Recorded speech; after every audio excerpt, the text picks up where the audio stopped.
Dire has fortified its structures.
Dire's middle tower is being attacked.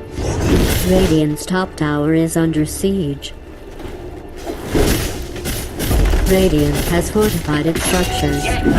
Radiant's top tower is being attacked.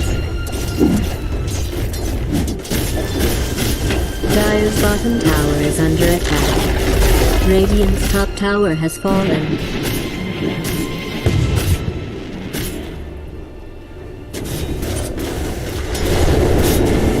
Dire's bottom tower is being attacked.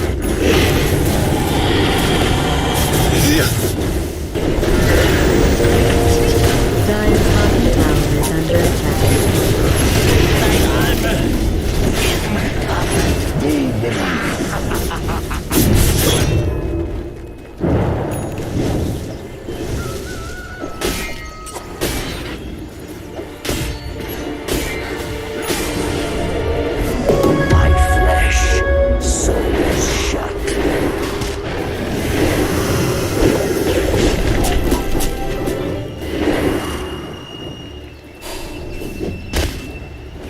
Radiant's bottom tower is being attacked. So that's something that's happened.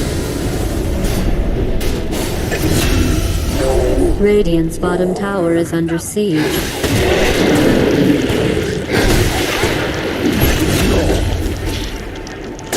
Radiant's bottom tower is being attacked.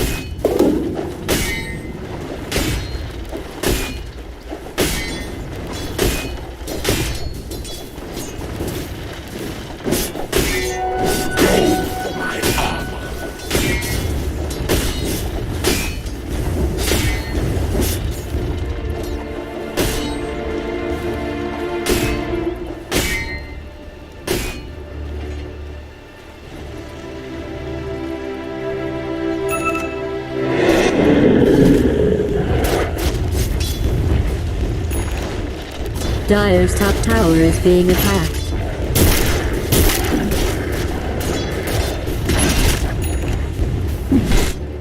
Dire's bottom tower is under siege.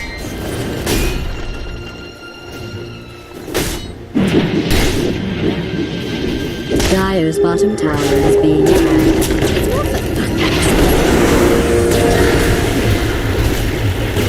Dire's structures have been fortified.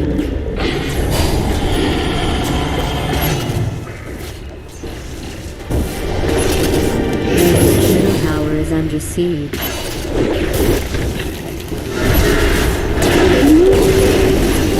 Dire's top tower is under siege.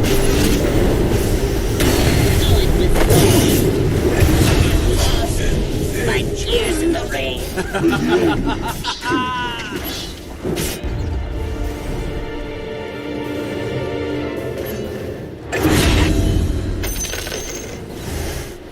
Life and Radiant's death are bottom nothing tower to is under us. siege. Tis mine.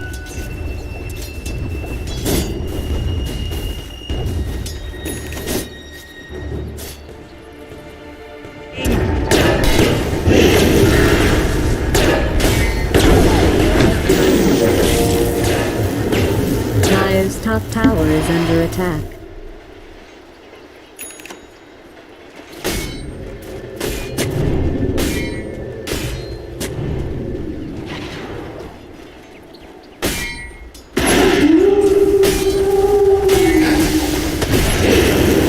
Dire's middle tower is under siege.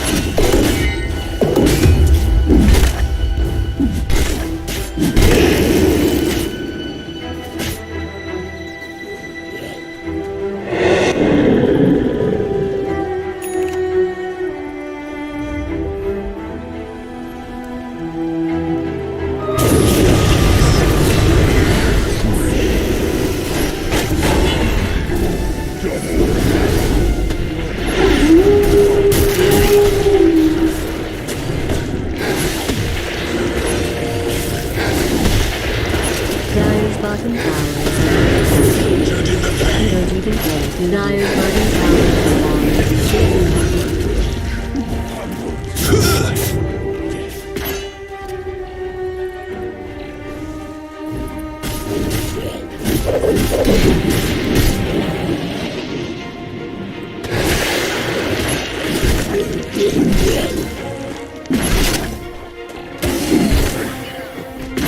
Radiant's bottom tower is being attacked.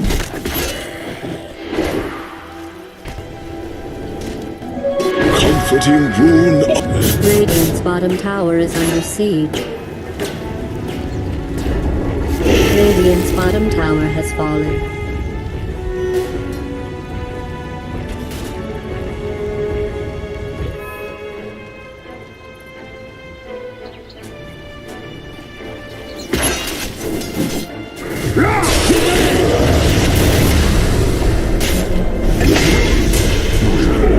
My death. Me.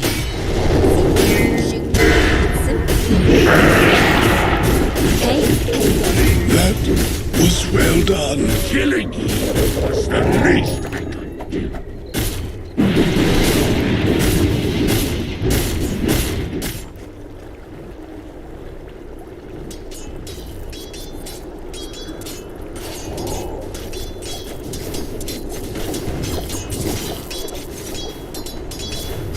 Dire's top tower is under siege. Dire's top tower is under attack. Death tax. But you probably already knew that. Dire's top tower is being attacked. Dire's structures have been fortified. Dire's top tower is under attack. Bad news for you fans of towers out there. Dire's top tower is being attacked. Just what I Radiant's middle tower is being attacked.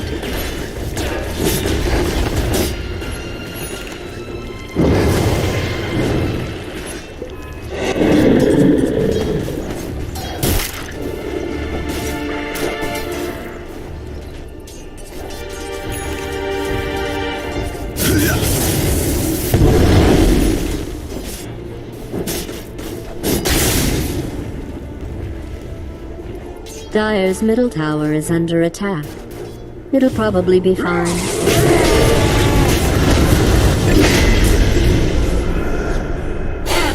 cuts you in half!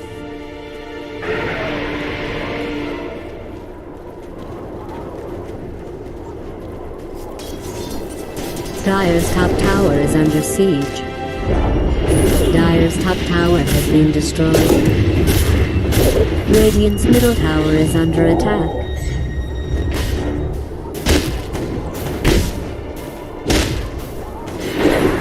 Radiant's middle tower is under siege.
Radiant structures have been fortified. Dire's middle tower is under siege.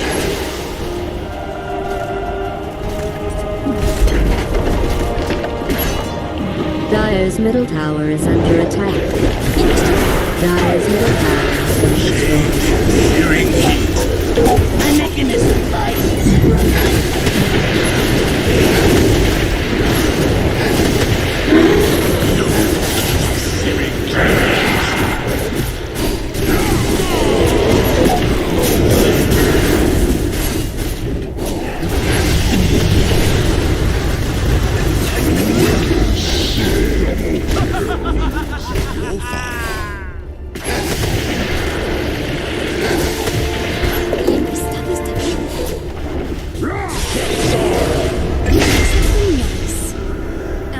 This ends you!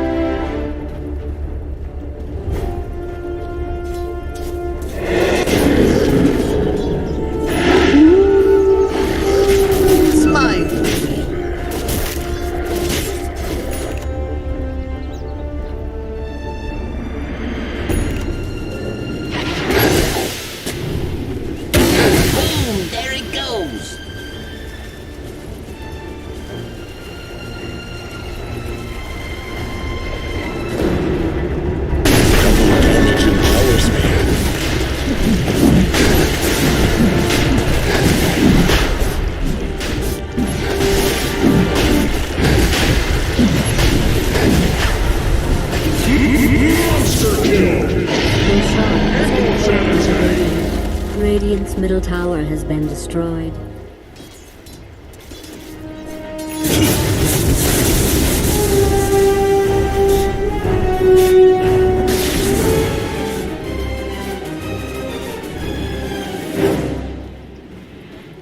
Death tax.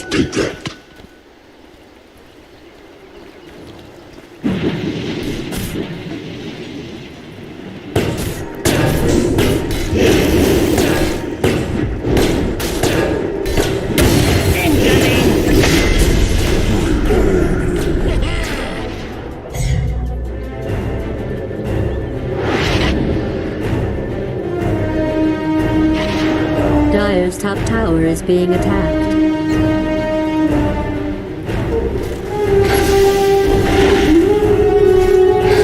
Dire's top tower is under siege.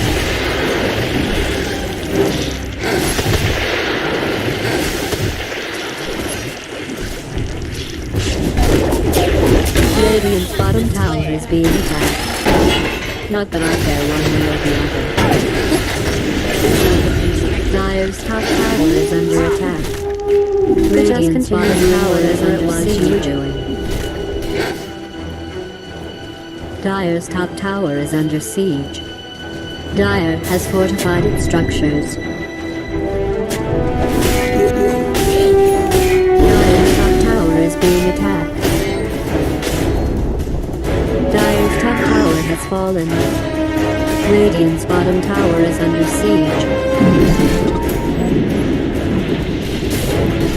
Radiant's bottom tower is being attacked.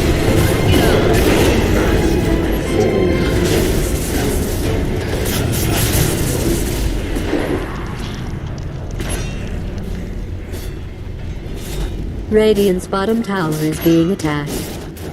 I hope that's part of your plan. And it's off! Radiant's bottom tower is under siege. Radiant's bottom tower has been destroyed.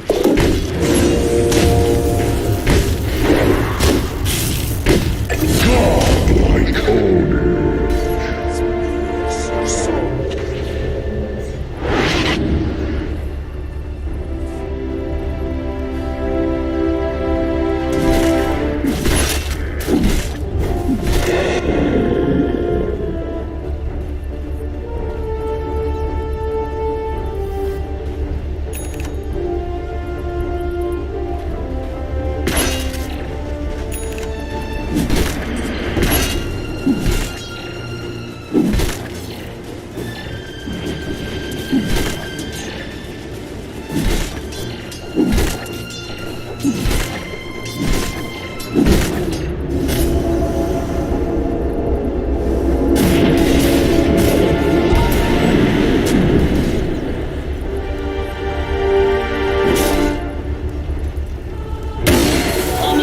Opposed to taking the occasional bounty.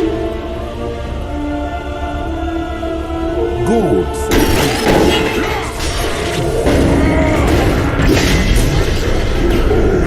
Smart.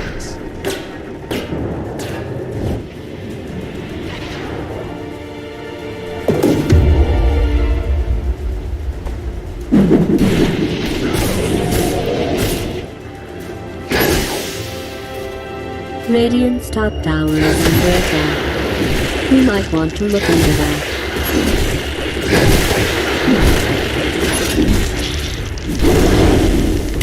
Boom! There it goes!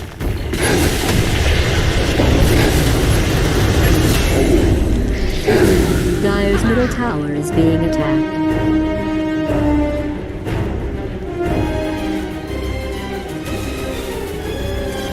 Dire's middle tower is under attack.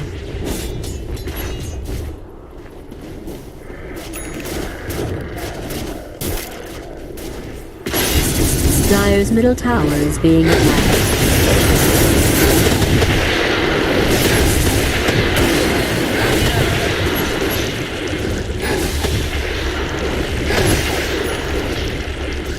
Radiant's bottom tower is under siege. Dire's middle tower is under siege. Rune of double damage. Dire's middle tower is under attack.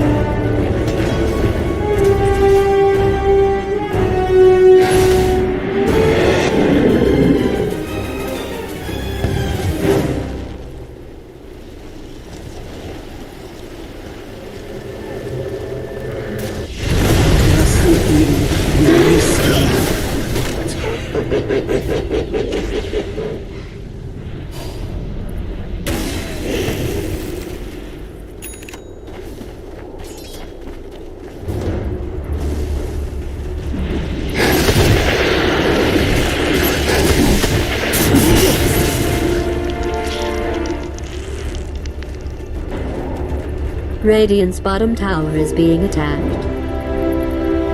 Dire's middle tower is under siege.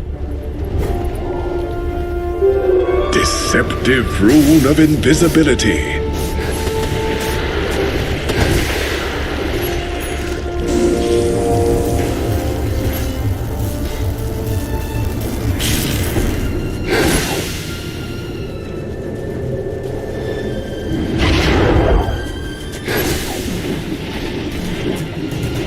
top tower is under siege.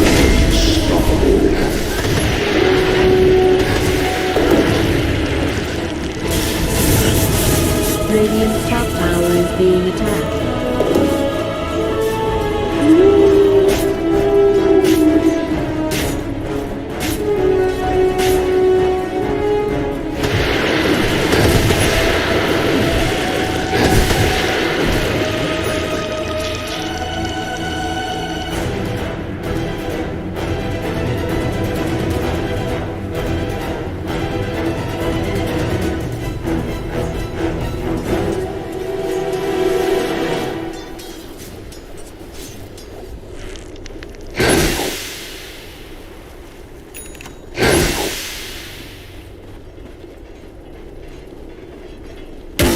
Rack it up.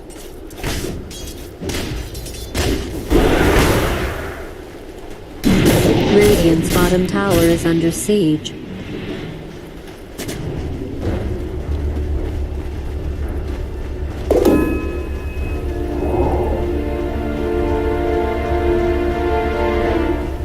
Radiant's bottom tower is being attacked. In case you weren't paying attention.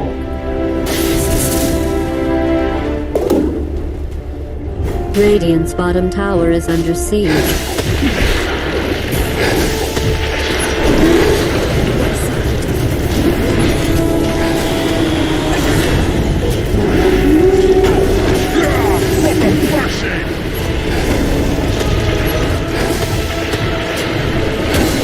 And it's off.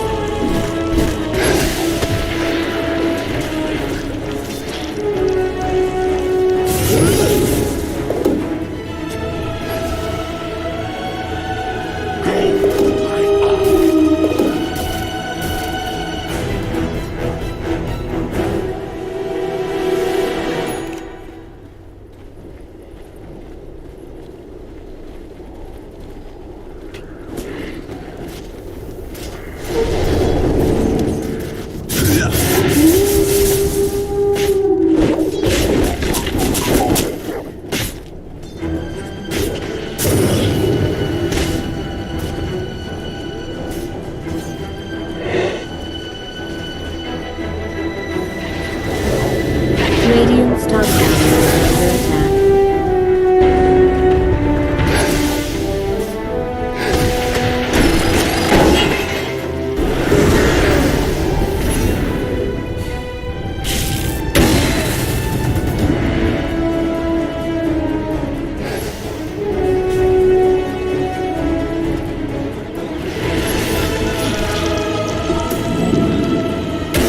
Boom, there it goes.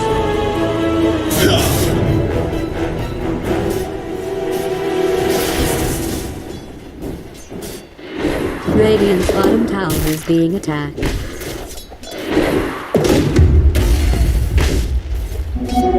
Heist! Radiant's bottom tower is under siege.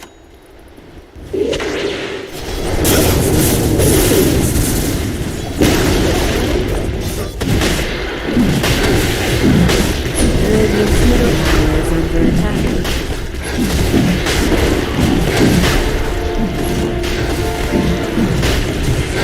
Radiant's middle tower is being attacked. Roshan has fallen to shipwreck. Radiant's courier has fallen. That's for me!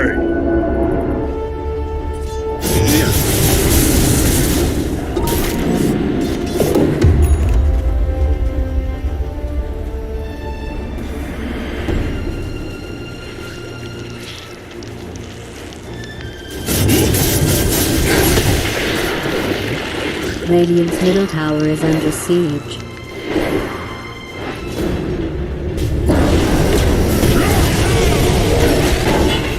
Radiant's middle tower is under attack.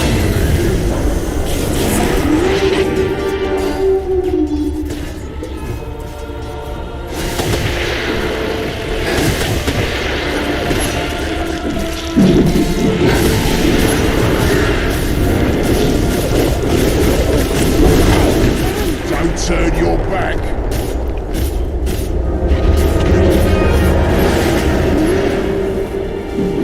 Radiant's being attacked. Coming in. Radiant's bottom barracks has fallen.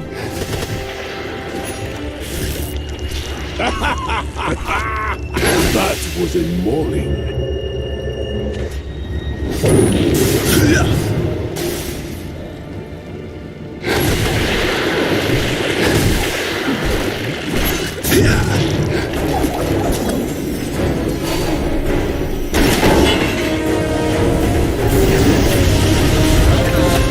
Being distracted. Not for myself, but for the cause.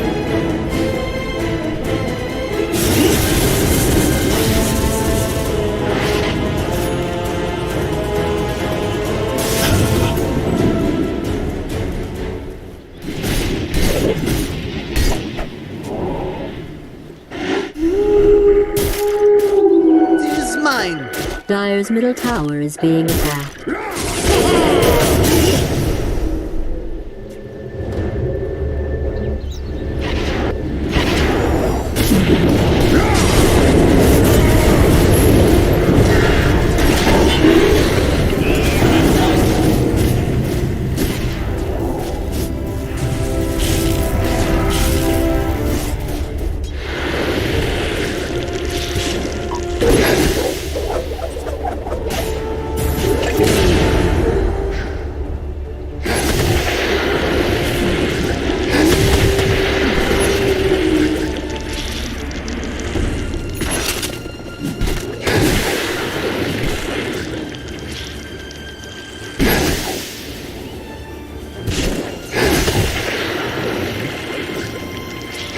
Bring it on.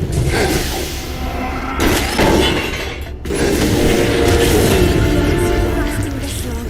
Not the struggle. Master.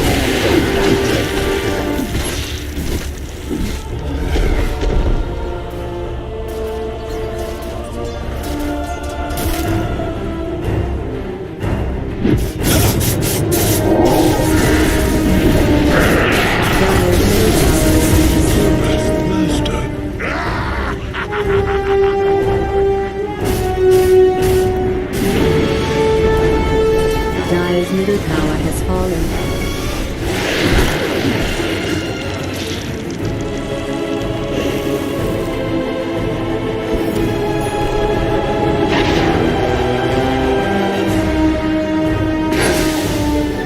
Double damage. Radiant's top tower is under siege.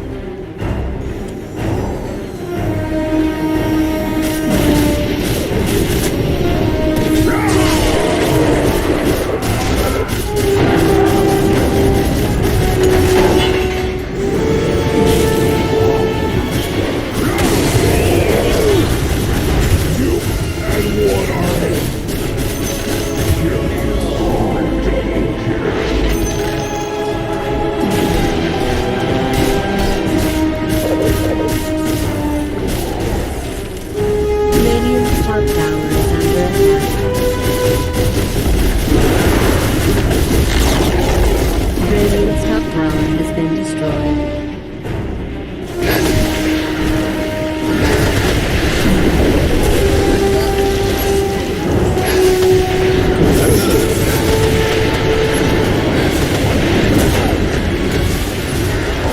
Radiant's bottom tower Is that my blood coming out?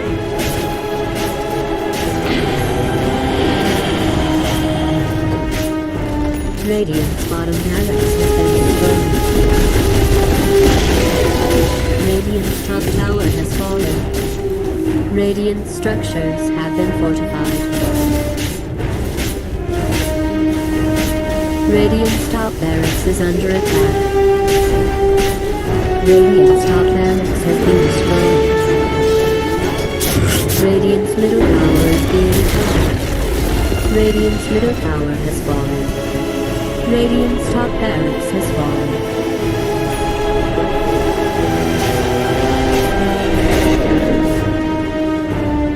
Death tax.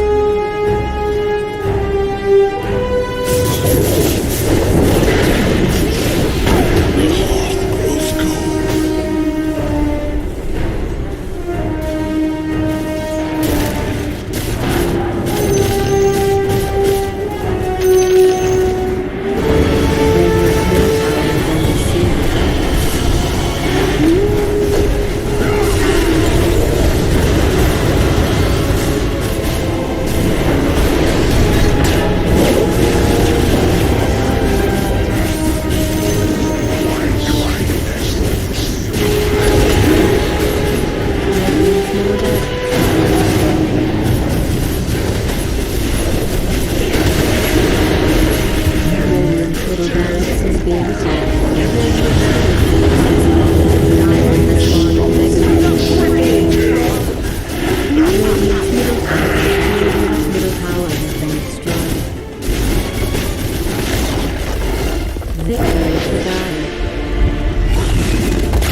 บ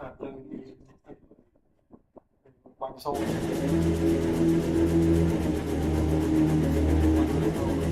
ใส่พวกมือขึ้นมา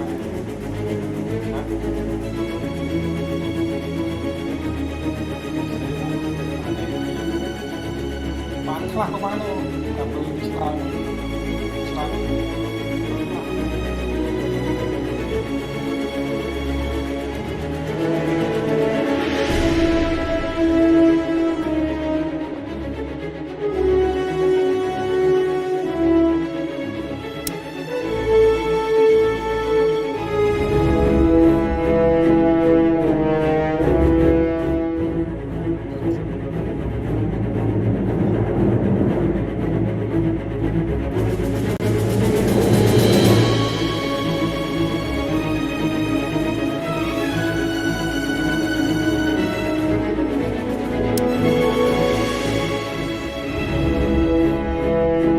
Perfect. But it was kind of 5 seconds. Сейчас будет показательное. I will not back. I took it. Dire team ban.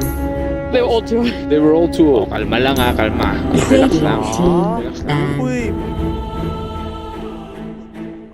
The way they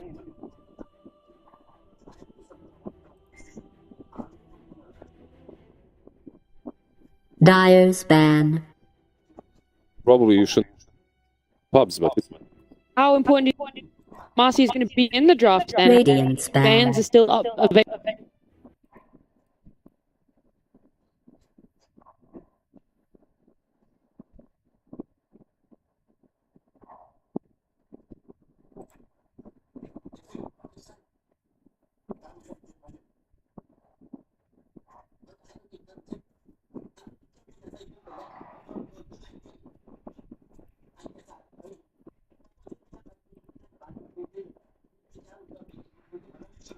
If OG after that previous 5 Marcy, Radiant's pick.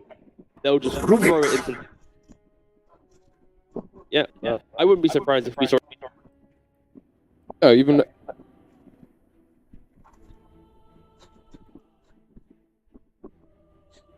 Okay, it sometimes can work as Yeah. was. Seconds to go. sometimes, 5 seconds. but maybe it. It's because favor Marcy. I do believe it.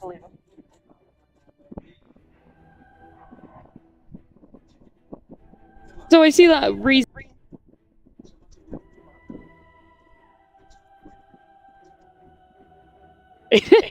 Was when Marcy probably. Yeah, go. That's right. Yeah. At this point of a draft, right, when you're contending for like major elimination, like bands, but kind of locked in, right? Okay, now they get to it. So Death Prophet, Fishman, ET, locking it up. So one thing.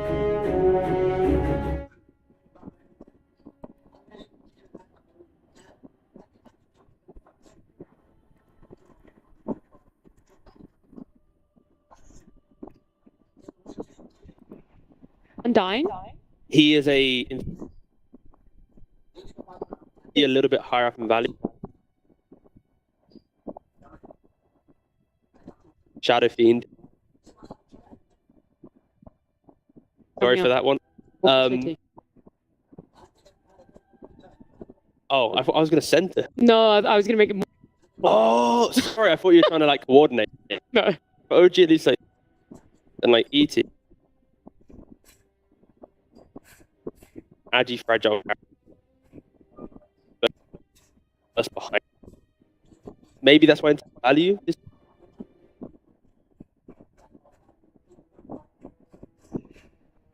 Aren't so That's what- enthusiastic.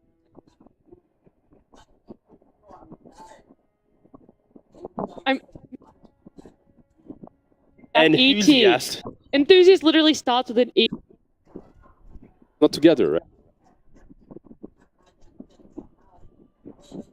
It's a strong laner. Yeah. You can't say the T at the end.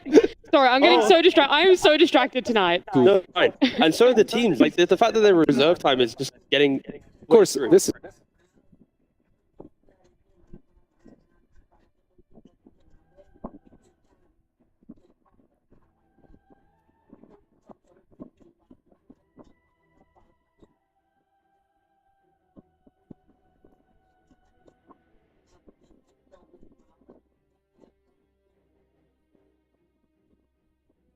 haven't mentioned it. First phase. Storm Summer loves to play it.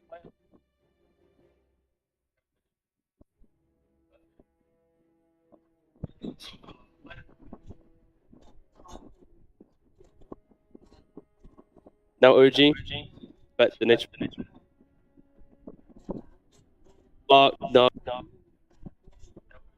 So some value band depending on what they want. Pivot basically.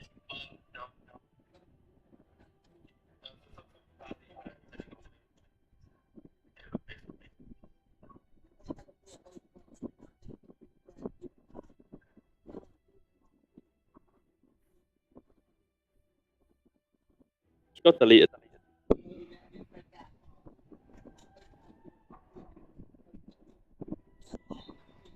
I mean, especially in these. If you put deep, and you can go. Sure, I can. The glasses are off. That means business. I was going to tell you a Off because I'm happy I'm back.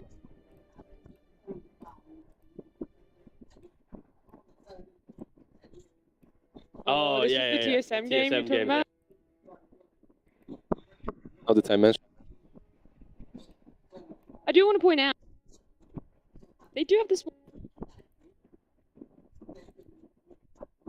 by Tundra. They're pretty on.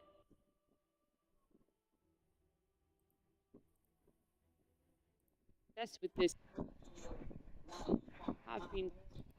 It feels that we're not. It's not really. Just Boker and Boker. Can't. One hero.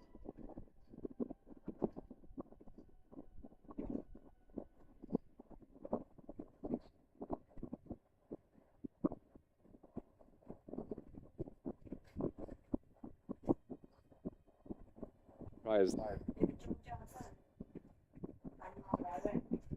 Getting into the side or side. They want to flex it to mid, they are going to then harness and start open. If they've already settled on exactly back.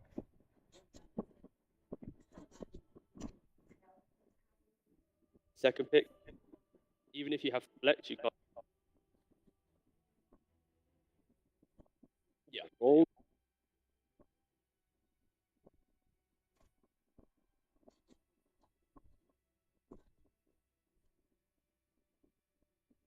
Yeah, play niche normally locked. Yeah, I think there's just other heroes that tells that. It was sad we saw him get the brood, and he did so. And like, they're not in. I would like. It's the.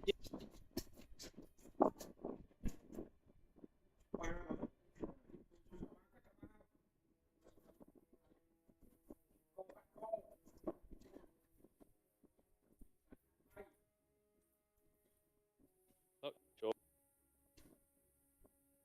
They are kind of their profit available. Keep that in mind.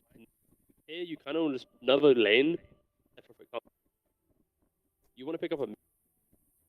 You come to my lane, you're gonna have a bad time. The safe lane, there's not a lot here. That kind of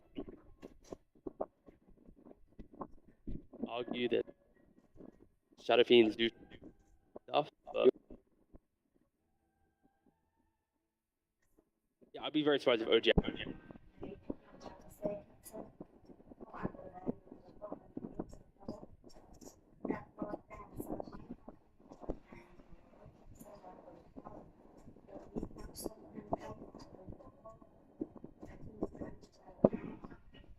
Weird to say, I think, but it feels plays with. Does that make sense? Like Yeah. Tiger's about making.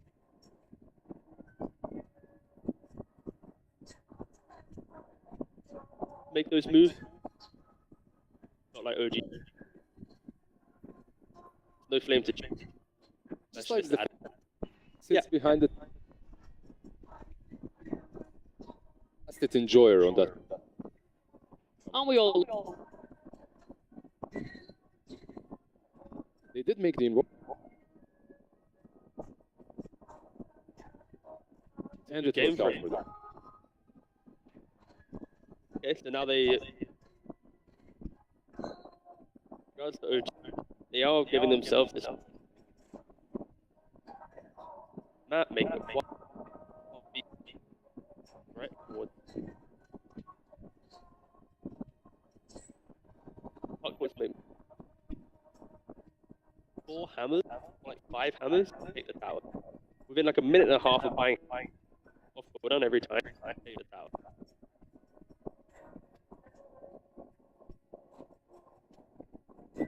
Other than kind of preventing invoking.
Kind of thing.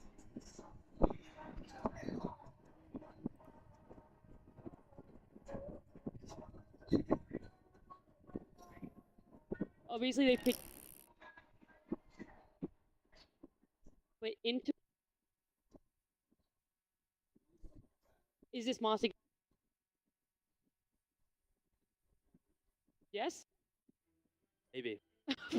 Maybe. Question, no? That's not a good answer at all. But we're going to jump into game one. We'll see how it plays out. It's OG up against. No. Oh, I thought we were going to go with, yes, maybe, and No? I'll go with the no about Marcy, but do your transit. I've got my cast. Yes, no?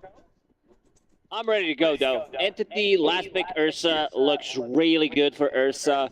I don't think they have enough when it comes down to locking him. He also builds into upgraded Quelling Blade so he can get out of the Nate Prophet Sprout. There is no control on their side for him. Once he gets the BKB, there's also no BKB piercing abilities, so looks really, really good for him.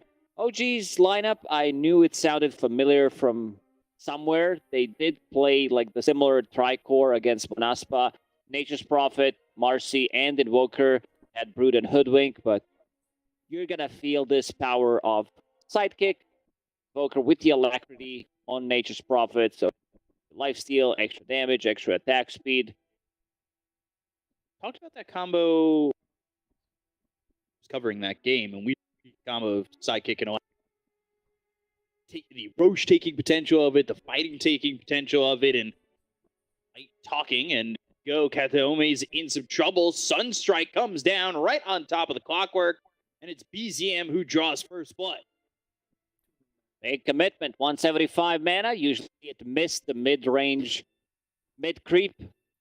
Range 1 doesn't happen, but good start for Invoker. And he's also buying something, bringing Walls of Haste immediately. I'm really glad that Invokers are staying away from the Meteor Hammer.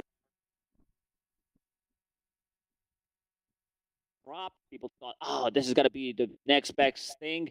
But it seems like there are better items, and he's also going to be playing Exort this time around. In terms of setup, gosh, Marcy's Rebound. This time around, choose starting with Rebound level 1. There was that time game against Manaspa when he started with those and Sidekick, no Rebound.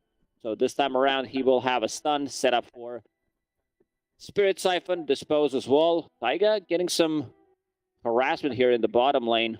Yeah, we're seeing more of this Elder Titan, and it's kind of a question that I have for you is, we're late in the patch, what's really that draw for Elder Titan? Because the more games we're seeing towards the end of the tour, we're seeing a lot more ET.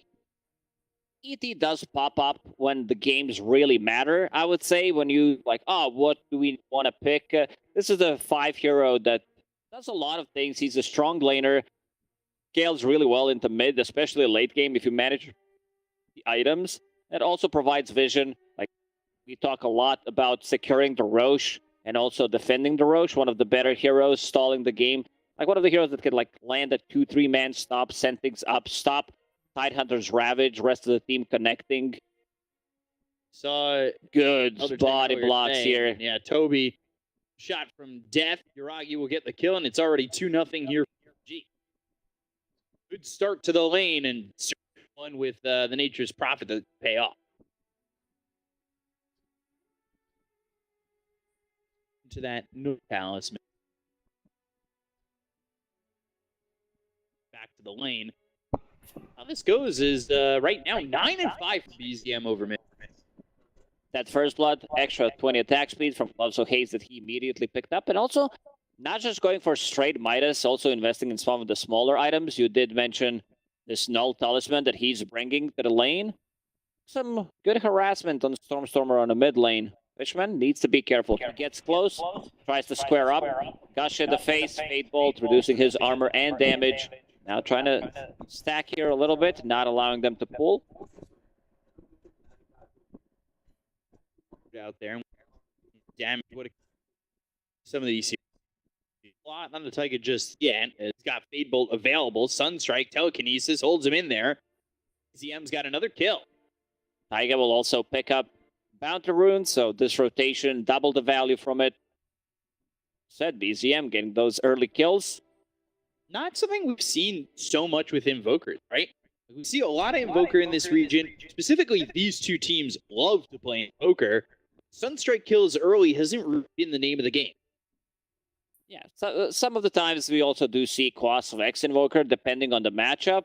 Stormstormer, like, he's the one that's going to shift things around. I remember during this DPC, he played one game on Invoker, played Quas of X, realized it's not that good, switches back to Quas Exert, and then he does much better.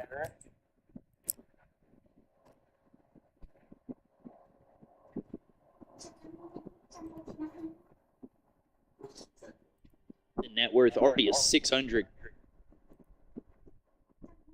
Odds from E3.io, a slight favoring G. Seem to have the number of entities for a little while now.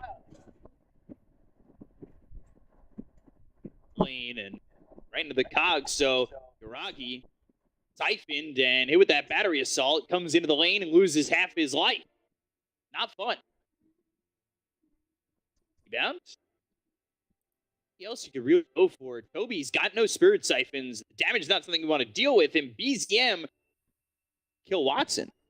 That's another Sunstrike. So far, so good. All 3 Sunstrikes were on point. He gets the last hit every single time, which is going to push him towards the early hand of Midas, already sitting at 800 gold. Ragi, you talked about it. He does not have TP available, does not have TP scroll as well, so now they need to play with this. Chu does have a point in sidekick now, so there's going to be an extra sustain in the lane. Toby's the one who's really struggling, sitting at only 12 CS, can't really deal well with these treants. So they started the lane real nicely here. Naomi pinging it out. Go after Chu again, but there's the dispose. Sidekick onto Yuragi. Prout, the right clicks enough. Looks like they should be, especially with the treants helping do the job. They get themselves another kill in the top lane. Way too deep. You'll hit that level 3 on Clockwork. You think you're unkillable, but Chu did one hell of a job, and we're going to see the Sunstrike play again. Going after Watson. Taiga here again. Sunstrike, Telekinesis, holds him up into the air. Right phase of the sun. DM level 6 already. I prefer Praise the Moon of Mene compared to the sun. DM. It's down. Reserve reward for himself. Level 6.5. Stormstormer only level 5. Let's see the first rotation. Kateomi will get that D ward immediately. Seems like he's not going to be able to contest. Ooh, but Fishman. Also here, Sunstrike's not going to hit, but that means Fish is going the other way, and he's actually staying close anyway. Doesn't matter. It was a zoning Sunstrike. Yeah. Keep hitting him. If he goes there, you're going to get the kill anyway. They try to go play around the 6-minute rune. Watson. Froggy's here to go into Watson? Call? For a moment, Froggy. He's not holding onto a TP either, so I guess the name of the game is just get this tier 1 tower. Looking at the build from Uragi, double gloves of haste. I don't think I've seen this build before. Seeing that he came way back up top. Have to assume try and get a kill in the tower. Sprout, lock him in. It just blocks him out. Now they're going to have Watson go in onto Uragi. They're trying to chase. They've also got the Clockwork coming over. Uragi, he may not have a TP, but he will now because he's dead. Problem is Kateomi gets the cogs around Taiga.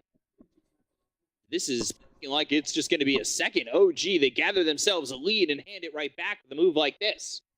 They give both kills to Watson. He need, like we talked about Ursa having a good time. It's a really good Ursa game overall in terms of net worth. He's second on the net worth. There's a big, big difference. And 4K gold lead on Invoker compared to Puck's 2.8.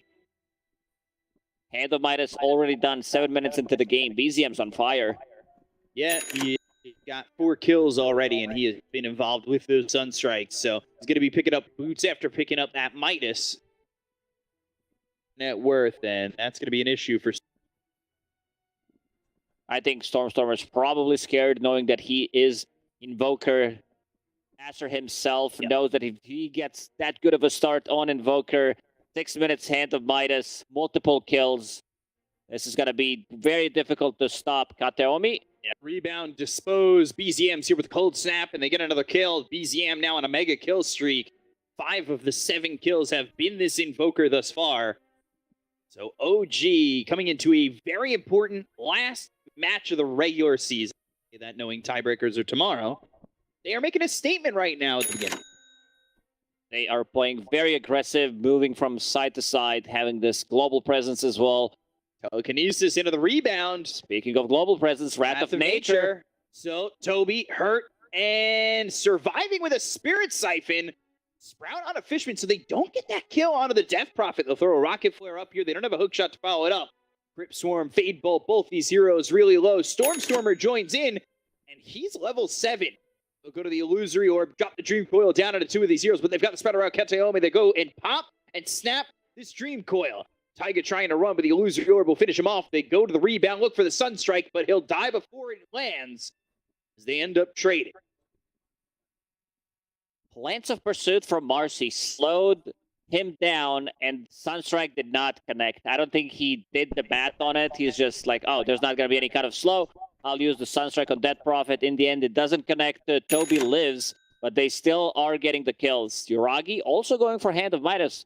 Have in mind, this is 2K gold lead already for OG, and they are going to have 2 Hand of Midases up soon. He said this is kind of putting himself into decent shape to get a good Battle Fury timing.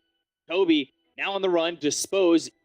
Uragi, they'll get a kill into the Death Prophet, and with Treants right on the tower, heroes here, this is going to be a lot of damage, if not the tower, depending on the defense from Entity.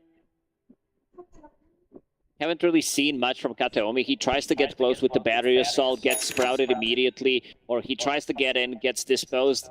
Ju having a really good game, and now they're pressuring the tower. Level 6 Marcy, ready to go. DM also coming to the mid lane. Has that Ravage available. Will be another tower. By another tower, I mean the first one, but the top one is also sitting at 600 HP. Going in with a rebound nearby. Rocket Flare will spot them out. Drums being built here. Yeah, he's going to pick up in... Got missing.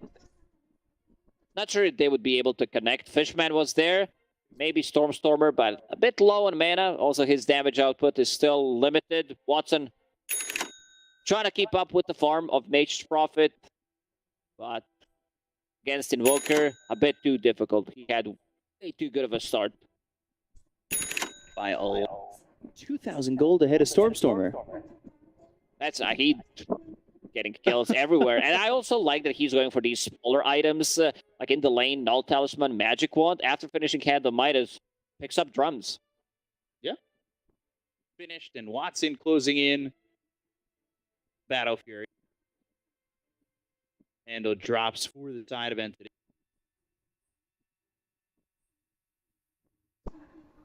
See, Watson's going to be out with Yuragi showing up. 4 heroes here. This should be another tower. Nothing they can do about it. Ravage still available. They are pinging out the top.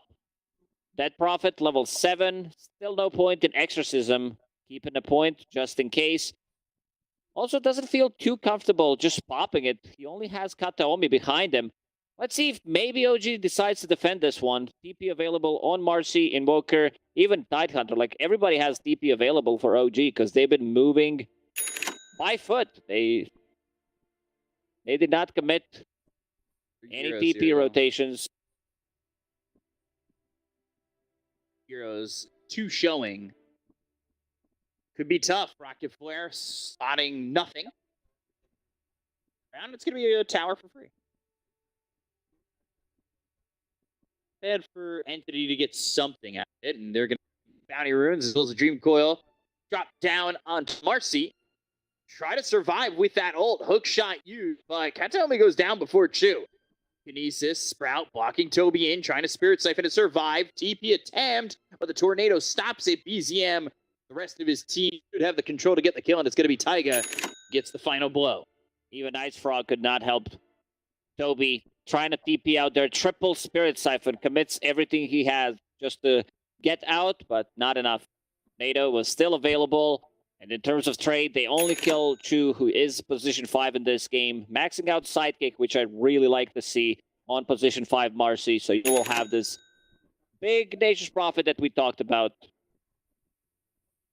Getting up there and self without that. I'm going for an order. Great item. I think this is a kind of forgotten item, I would even say, because mids don't want to buy it anymore. It was like very exclusive on Storm Spirit, Nature's Prophet as a carry even from the off lane. Ursa does not like to play into silence, neither does Puck, so they will need to itemize. Watson probably thinking about a Blink Dagger, but after he sees that Orchid, BKB needs to be the item of choice. Okay, lead. Battle Fury finished. Deep timing. Watson.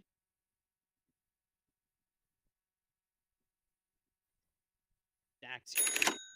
Will Watson. Battle Fury. We'll try to stack it one more time. And the Ancient. It's all going on. BZM can be able to stop these stacks from being made, or really this Ursa kind of getting off to the races. He's not too far behind. Watson only died once in the laning stage. TP'd out of the lane when he thought the pressure is going to come, like 2 seconds before. So having a pretty good read what's going to happen in the game. He needs another like 2.5 minutes of free farm to be able to finish off that BKB. Taiga. Spirit Siphon, Sunstrike on it again from BZM. Cogs around, but this Spirit Siphon is making Taiga a force to be reckoned with. They're going to bring Yuragi in. The Spirit Siphon's back and forth. And now they got the Cold Snap. Toby getting low, and he's going to fall. I love some good Spirit Siphon on Spirit Siphon action. Taiga getting all the praise from his teammates. Did a lot. Managed to set up things for Sunstrike. So far is all over the place. Spirit Siphon, there's some really good spells you can steal from Dead Prophet. Either Siphon or Crypt Swarm, and then you one-shot the creep wave with it. Spirit Siphon feels so much stronger. We've seen so many examples of it just overpowered. Definitely feels like it. And I like that BZM is not showing anything. His courier is at the secret shop waiting. Oh, Shot. They can finally get the kill, but the telekinesis stopping that. Dream Coil snapped. Illusory Orb, the silence on a BZM not going to be enough. Cogs around on some of these heroes. They've got the sleep. Get the kill to Kataomi as Yuragi sprout anybody up to lock down anymore. Full Orchid. Yeah, they did not want to reveal it. So I assume they want to use the smoke, try to get a big pickup. Probably Ursa. He just showed on the top lane. Right now they're underneath the ward. So Ursa will know something is up. Chu? Out and trying to run from. Doesn't have Dream. Real way to stop this Marcy from running. We'll have Taiga near him. Thought something. Catch some video.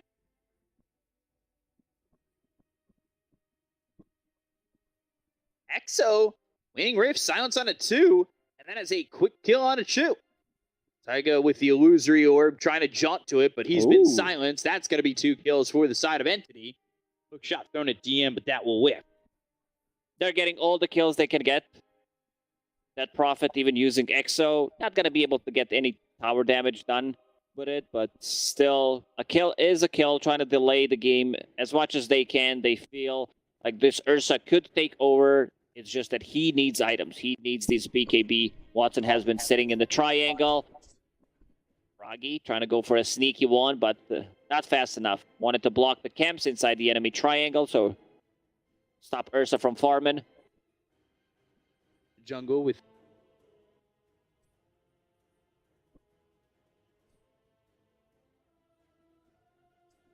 side of the map. TP towards bottom to down. Right now, Yuragi doing a good job of moving around the map. He's getting a lot of farms, so is BZM. Probably wait, like you said, they're waiting for the BKB on Ursa. Is that a moment to potentially go for Roche? They could try to contest it. Yes, I feel like OG is going to hit an earlier timing and try to go for it. Get a pick off, transition that into Roche. Fishman looks very dead here. So we'll go north and TP way. Not there quick enough to have backup for the rest of his team. Froggy, very close to his BKB as well. 1,000 gold away. And this is why I said that they want to hit a slightly earlier timing. Even without a BKB on Nature's Prophet, they do have sustain. Rocket Flare did scout them out. No Exo for another 40 seconds. So that means Entity, they cannot contest this. Maybe Hook Shot will try to get in, but you see the Treants are already out there. Oh, no. Sleep a half second. Could have been something. Aegis now into the hands of BZM. Let's have perfect game. Stormer. BZM is approaching. Got that Orchid and Cold Snap Meteor down onto the puck. Stormer hit with a deafening blast and BZM with a solo kill. He's now godlike 9-0-4. What a performance from BZM. He's all over the place. And another one. Strike. Ravage hits 2. Fishman's going to be in trouble right after this if they kill Toby quick enough. Spirit Siphons keep him alive long enough where Fishman's able to walk away. Where was this OG during the... Yeah, pretty much. This whole tour. What happened? Hey, this game, they're going to be in contention, or win the series, they're going to be in contention for the majors. EU's wild. You lose the series, you're relegated. You win, you go to the major. And now they're going to finish off this tier 1 tower on the top lane. BZM will get the last set. Boost travel now done, so that means even more global presence. Ursa with the BKB. Entity wants to take a fight, but both teams do have vision on the high ground. Taiga running, hook shot landing. BZM, is he going to die for the first time? The Drew Coil is going to follow this up. Just with the Aegis for now. DM doesn't have a Ravage, but they've got the BKB as well as the EXO right on top of where BZM's going to respawn. They've got the silence. They'll get the kill. It's going to be a streak going over to Watson. And now they'll look over for Yuragi, who will BKB TP away. But a silence onto Chu, onto Taiga. They got to find a target. They'll look for the sleep. That'll send them back towards Toby. And Taiga will get run down, get run down here by Death Prophet. What a great fight for Entity. They do have vision on the high ground. They de-warded ward from Taiga, and they immediately get in. And with this BKB on Ursa, Watson even pre-popped the BKB to be able to lock onto Invoker and just straight up kill him. Once that Ravage was used mid before this fight, place gave them an opportunity to fight and play aggressive. BKB. We talked about how this is a great Ursa game, and now it's starting to show. Once he gets to his another 2 items, Blink, Basher, there are no 4 staffs available on side of OG at the moment. I see Rubik building one, and I also see BZM trying to get one for himself. Switches the item build immediately. Wants to be able to protect themselves against Ursa, against Clockwork Hookshot. Taiga is holding on to Philosopher's Stone, so he will most likely get 4 staff and then get a shard. So this is, like, we've seen the power of this shard, being able to save your allies. So I'm seeing Marcy and Clockwork both of bearing. We've got the recipe. They still comes. What's making this item more? This isn't an item we saw too much of either. Yeah, you want to build it whenever you have Ursa in your team because he is a bear. But on the other team, you know. Yeah, right. No, I think the item is like because it has no charges now, so you can pop it every 30 seconds. I laugh because you just said because he's a bear, but then I realized it's the bearing. DM now in trouble. Dream Coil, and that's going to be snapped. They've got these heroes on him with the Air Splitter. They get the kill on a DM, and all of a sudden, Entity are chipping away at this OG lead pretty consistent. Entity chose 2 really good fights. And also, Stormtrooper, he now does have a defensive item. Instantly after being solo killed by BZM, gets Yule Scepter. Not an item you want to buy, but in this situation, it's either going to be a BKB, or you need to try to risk it. And here it comes, Yule Scepter. Strike Meteor! Whoa! Well, there it goes. It's a setup for Meteor.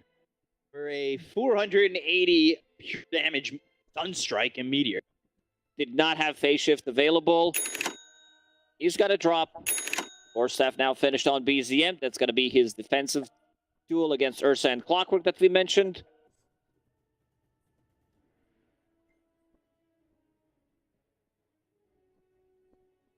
They'll have multiple halves. Said Tiger. Accomplished it. It's a 5K lead, but to be honest, Entity, the Storm Death have felt like they had control the last week. Fights went really well. How many drums do they have? Everybody wants to buy this item. 2 drums on Entity. So 2 on OG as well.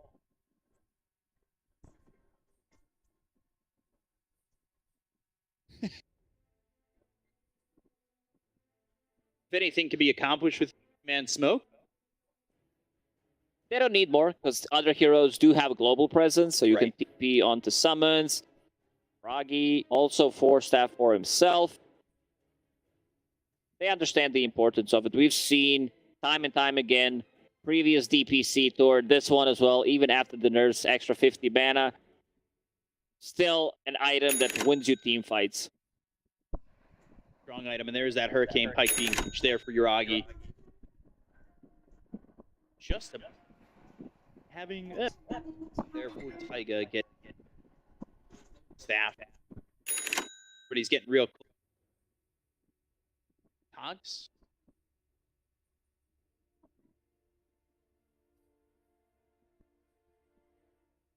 Fight having massive start now behind the Ursa. Still very much ahead of Storm.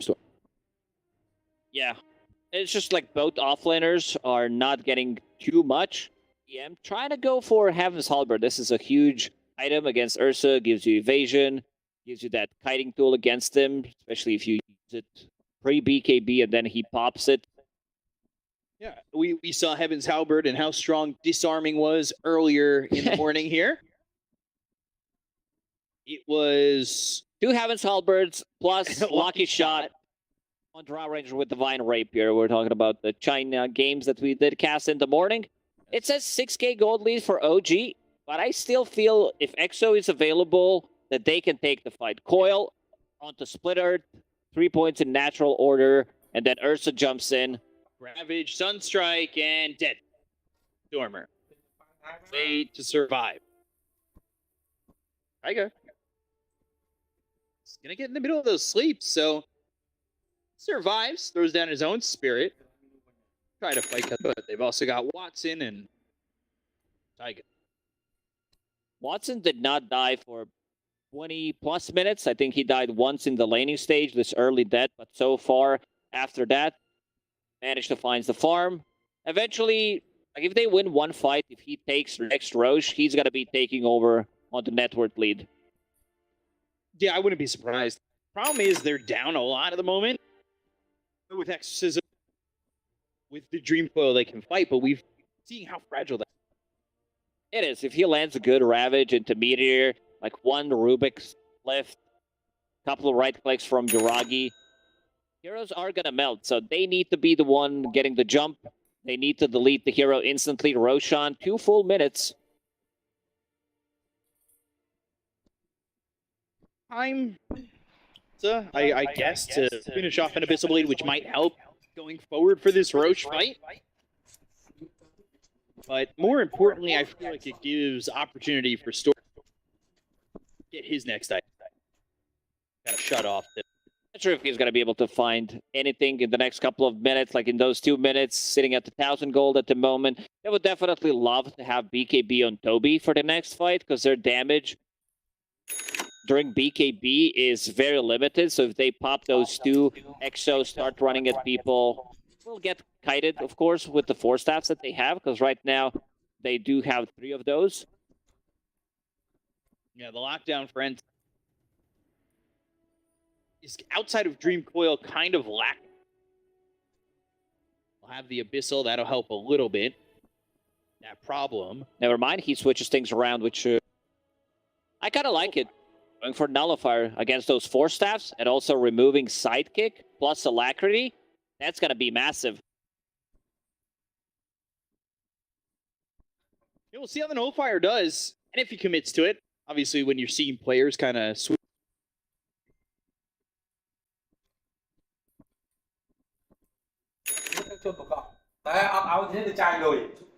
They know that there's smoke.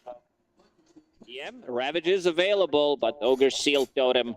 Quick in and out. Gonna get shards, so tendrils.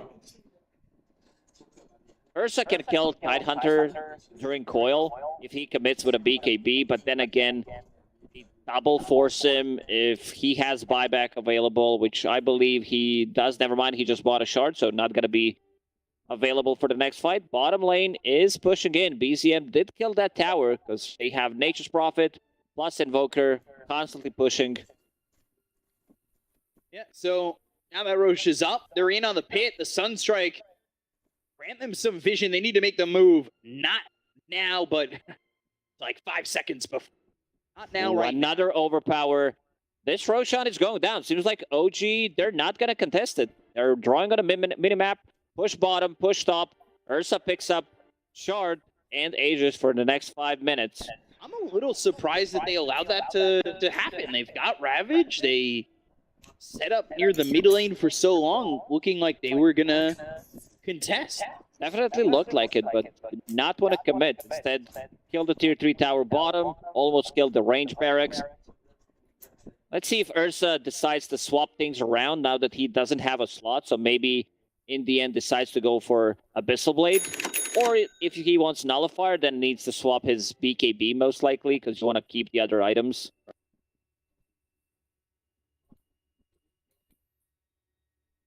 Up together, so now you're fighting into an Aegis.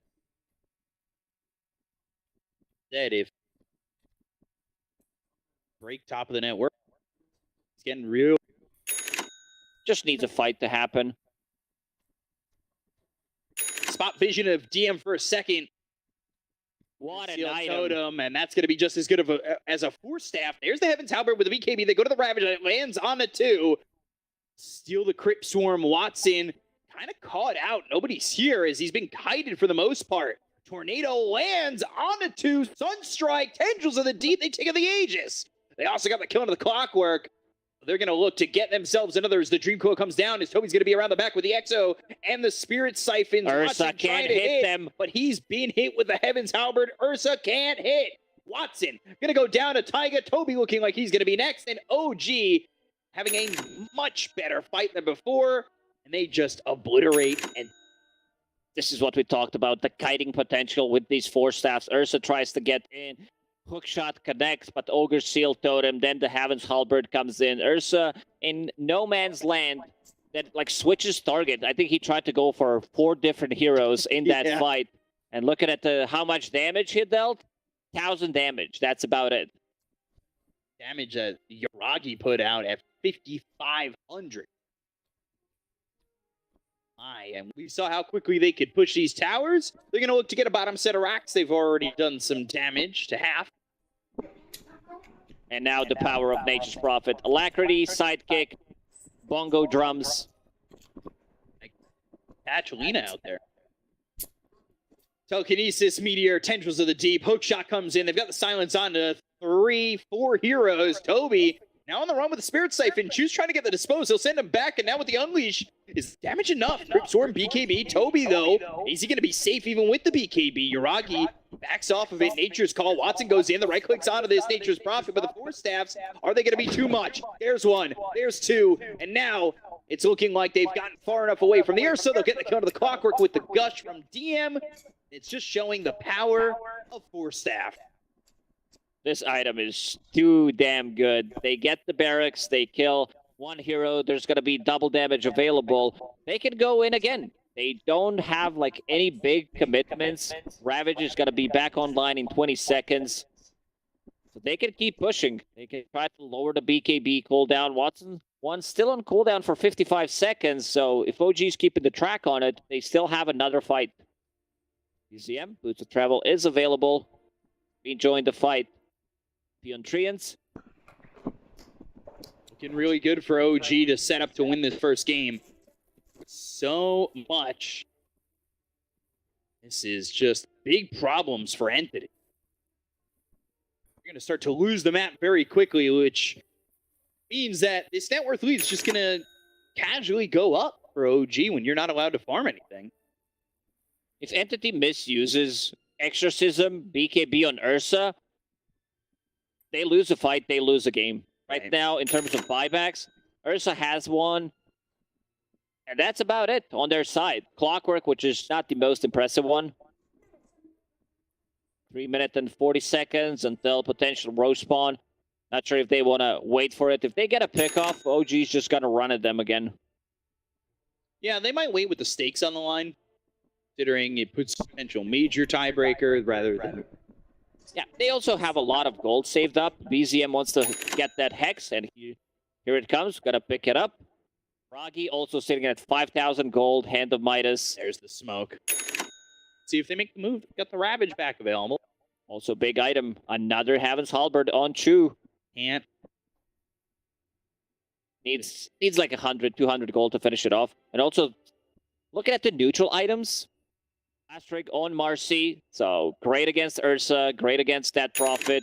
Then you have Nature's Prophet with Elven Tunic. So, another great item against Ursa.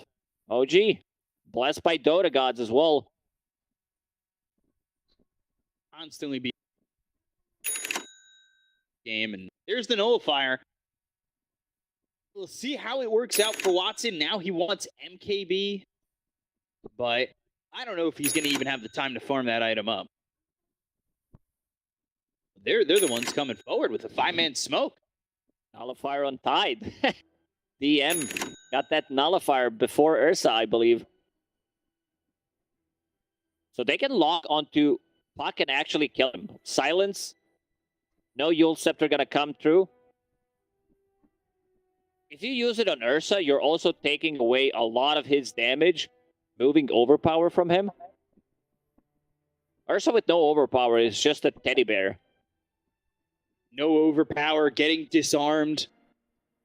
Declawed. We get anything done? Exo. Ravage. Huge from DM on a 4. Tendrils of the Deep on a 2. Kataomi's in trouble to go after Chu, but they've got the telekinesis. DM's going to get low, but the Ogre Seal told him to get some distance. Dream Coil on a both Yoragi and Chu, but no follow-up damage. Big ults used, but nobody dies. That Exo really premature. I think he needs to save it until like Ursa gets in. It's not an easy one. Like the game for it, it's like you're playing into 3-4 staff, so if you commit, they're gonna try to kite. If Ursa's not there to use the nullifier, he didn't commit with anything too big other than Exo. Ursa still has his BKB available. BKB on Invoker. Same goes for Nature's Prophet. Even without Ravage, I feel OG could try to get a pick off. Yeah, I was a little surprised, I would say, that they didn't go on a 4-man Ravage like that, as aggressive as maybe they could have. But fighting an Exo is also ill-advised at times, especially if you want to not throw anything, right? Yeah. They're still pressuring. They're still here, pretty far forward, past where the tier stood. G's going to put the pressure on Entity to defend their base, and they catch somebody a little bit too far out, they'll make a move. You have this Hex, so they can start with that. That's exactly what they'll do. Hook shot over on a BZM. They've got the Dream Coil. They've got the damage with the Battle Fury, who is also doing some damage over on a Chu. So BZM, Chu, both going down. They've got the sweep, the Nullifier onto the Ursa, trying to run. Tyga's the only one able to go after him, but he's going to lose your orbit. John over to the side. Get the Omi right on top of DM. Cogs push him back towards the hands of Watson, and they're going to get themselves a 3rd kill. So, sort of a defense here for Entity lining up. Now we see the power of this nullifier. He locks onto a target, manages to instantly kill it, and as you said, like the Battle Fury damage also coming through, finds a really nice neutral item for himself, Penta Edge Sword. Now on Ursa, also got that level 20, so extra damage from the Fury swipes. In theory, it should not be that great of a Tidehunter game, because you're playing into Ursa, you're playing into Dead Prophet. Historically, Dead Prophet always had your number. Spirit Siphon can't crack that off. Exorcism on top of you. Keep following. That's why Toby wants to get the Blink Dagger. But the thing is, he's really underfarmed at the moment. Sitting at only 11,000 net worth, almost as farmed as Rubik. Best game profit in terms of net worth. See Uragi almost getting level 25. He's about to hit 24. So from that, it can be pretty much Nature's Prophet anywhere. And push comes to shove, might just end up throwing out a little bit of that rat game. Love me some good rat Dota. Rat jam. Ratting is 16,000 net. Ursa catching right back up. He had been behind for a quick second. DM's net worth has actually reached a while, so now Ursa, I was saying MKB may not even come out, but they make that defense and got the gold for it. I'm not sure how he fits in MKB into his inventory. Maybe if he finds like another item, a moves like a move speed item. Got to start giving blessings to every item. Timeless Relic. See what Puck is holding. Robo is going to immediately take that one.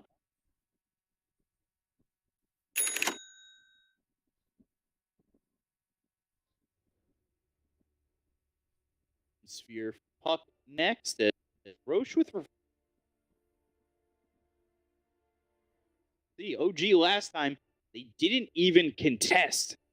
But this time around, such a lead. Let's see, they still have to respect Entity and how they're going to fight. You are fighting into Elder Titan inside the Roach Pit, Clockwork with the Rocket Flare, Fishman. Telekinesis, Fade Bolt. 5, it's got bearing. Pretty quickly, and the rest of Entity. 5, but not exactly responding immediately. Counterplay just yet.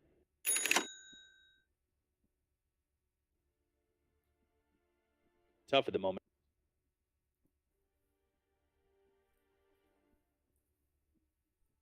Here, as well as the Ogre Seal Totem. Around and maybe get the positioning right for another big Ravage. Watson is committing, using the courier, going for MKB, sold his boots, but he's very slow. This is 310 move speed Ursa. He gets hit by one Gush, Scotty. He's not going to be able to move in the fights. We talked about how the kiting with the Force Staffs has been a big issue for him. when you can't move at all, it's going to be even worse, right? Yeah, that's why I said maybe some kind of a flicker or maybe ninja gear would have been a better item, but they already found all tier 4 items, so he's gonna need to bear with it. I guess that he can't really do anything about it. Gotta get kited, but after seeing Butterfly on Nature's Prophet and also holding on to Elven Tunic, that's 40% plus evasion, so can't really blame him for going for that MKB. Taking a look at the levels, you do see that Yuragi is now 5. Teleportation. Commence the game of the rat. Alliance fans rubbing their hands. Yeah. Like they just are rats finding something. Travel level 2 on Storms. Was going for Lincoln's, instead upgraded the boots. We'll see how much that's going to help him. We have seen Stormer get blown up throughout this game. So maybe the Lincoln's would be a good idea, or maybe even an Aeon disc. Survive a little bit longer. Exchanges. Yeah, some kind of a defensive tool. Problem is, it's already that nullifier, right, on DM. See? Oh, now they have high ground. Ravage, ooh, Stormcrafter, I think, stopped his blink, so the Ravage isn't exactly perfect, but they are still going to get the kill there onto Toby. So they take the Death Prophet out, the right click's coming in from Yuragi, they get the kill on a Fishman, now it's Watson who's barely moving, and well, he's going to die very quickly, so does Kataomi, and they don't have buyback on Watson either. Oh, they just went to full wraparound, but OG had the high ground, and now they will have Refresher available. Probably going to give that to DM. 6,000 damage dealt by Nature's Prophet in that fight with DD available, completely uncontested. He can also TP inside their base. Holding on to Aegis. Creeps pushing in bottom. This just might be it. Maybe they can hold, but I doubt it. 50 seconds, it's more than enough for them to take the mega creeps, but Yuragi's like, okay, we have enough damage and we're gonna go for the throne. Let's see if Ursa has buyback. Glyph, that's their last hope. Still 40 seconds, and they'll turn their attention to the tier 3 tower. Now back to the forest. Unleash Hookshot coming in. They've got 3 heroes, but there's the Hex as well as the Gush. They've got the Nullifier into the Sunstrike. Won't even matter, as now he's going to buy back. They'll go for the throne, and this is looking like OG should clearly have game number 1, as they have spotted Stormer over on the back end of this fight. Cogs around Yuragi, but it's not really going to matter. BKB's been popped. They will finish off this first game in easy fashion. Yeah, Entity did show some signs of life in some of the mid-game fights, but that was about it. Ursa getting kited. They itemized nicely against Ursa. Multiple 4 staffs, 3 in the end, plus 2 Heaven's Halberd. BZM, way too good of a start. Like, he was constantly on top of the net worth until, like, eventually, Nature's Prophet took over, but having that early kill, First Blood, starts with the Sunstrike on all side lanes, getting the kills. 6-minute Hand of Midas proceeds to dominate the game. I love the Orchid pickup against Ursa and Puck, kind of shut down what Storm wanted to do. And every single time I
Okay, that goes though into the middle.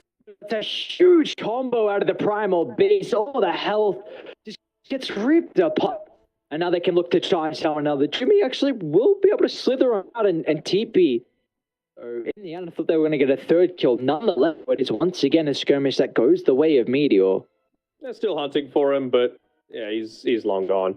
I mean, the question of this always is, are you going to be able to get an objective off the back of this? Maybe they're considering going into Roshan shortly, but you do just have the 1 point in the tag team, so maybe they're not feeling uber confident in being able to take it, even with that the Timber Saw. It's like checking on Cactus as well, just scouting out if a Roshan attempt was happening. Just any other big timings? I mean, Scardy's going to feel real nice for Slot once he picks that one up, both against the Shadow Fiend and Quap, of course, because they're ranged, but even just the spell immunity piercing properties that it has against the lifesteal, it feels real good. King? No, is this really the hero you want to start on to? Nice to happen to potentially turn it back around, but really all eyes are going to be on Butterfly Effect and what the Shadow Fiend can do inside the middle of the team fights. As they want to try and still chase down Marblu. Try to strike. To be an issue, but Dire nearby turn it around. Echoes, that's a huge pulverize slamming away for the Clockwork. He's going to be killed off for the give the bonus health out of the Infest. Molasses. He didn't pop He's his the one hood. that's actually going to go down as Butterfly Effect just tears him apart. The Shadow Fiend is able to right click inside the fights. We can truly see how much damage he's able to dish out.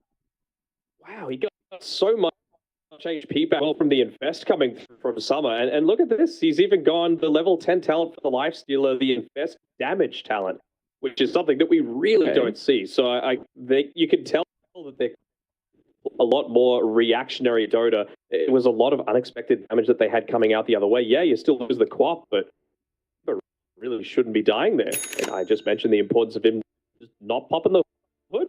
An extra 350 absorption that you're able to have. Maybe you get a Timber Chain away. Maybe it's a little bit more of that reactive armor that starts sticking in.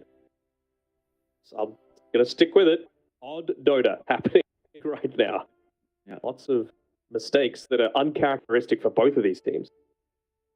Kind of. Let's start from Fish King. But we will make him work for it. Might be able to get the snowball into the blink away. Oh, and he does. All right, Marblu again.